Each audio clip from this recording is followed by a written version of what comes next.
Bonsoir, madame.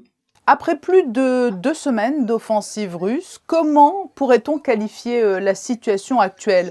L'avancée russe semble moins triomphale que prévu. Oui, parce que au début de cette opération, il y a 15 jours, on pensait, et les Russes certainement aussi, qu'ils allaient pouvoir très rapidement faire un raid sur Kiev pour se saisir de cet objectif. C'est la capitale, c'est là où était le président, et donc faire tomber l'ensemble du régime politique.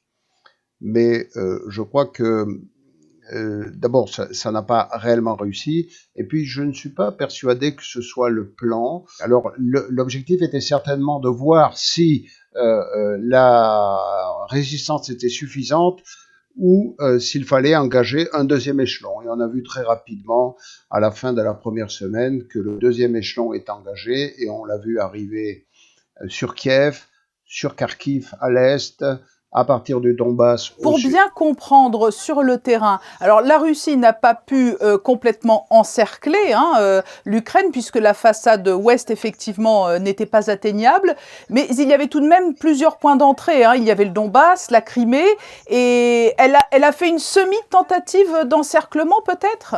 La Russie avait au départ une puissance militaire largement supérieure en effectif, et donc c'était un bon plan d'opération, si l'on peut dire, d'attaquer l'Ukraine sur plusieurs axes de façon à disperser l'effort de défense de l'Ukraine sur tout le pourtour de son territoire. Et donc, au départ, la stratégie, c'était peut-être d'étouffer plutôt que d'écraser.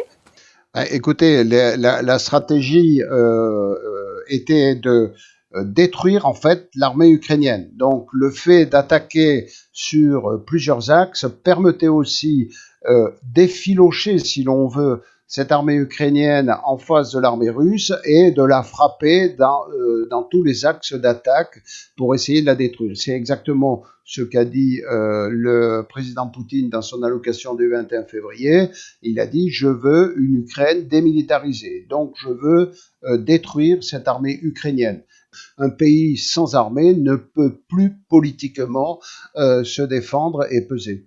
C'était une armée qui était au final bien préparée. La population est très engagée aussi, on l'a vu. Est-ce que l'âme d'un peuple, à elle seule, peut changer la donne?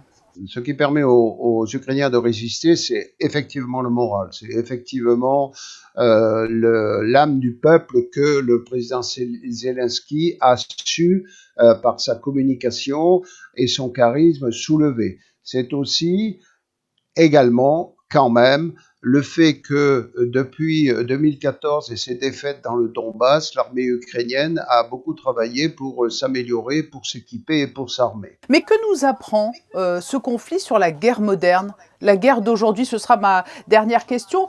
Les images que l'on voit nous ramènent aux guerres que l'on a déjà connues.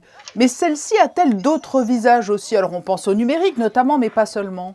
C'est ce qui est en dehors, sur le terrain, lorsqu'il faut aller s'emparer de positions, c'est-à-dire de villes, de carrefours, d'axes routiers, on est toujours dans le même mode de fonctionnement. Ce qui change, c'est effectivement tout le travail de préparation, qu'il y a eu avant pour chercher du renseignement. C'est, comme vous le dites, les attaques numériques, les attaques de démoralisation.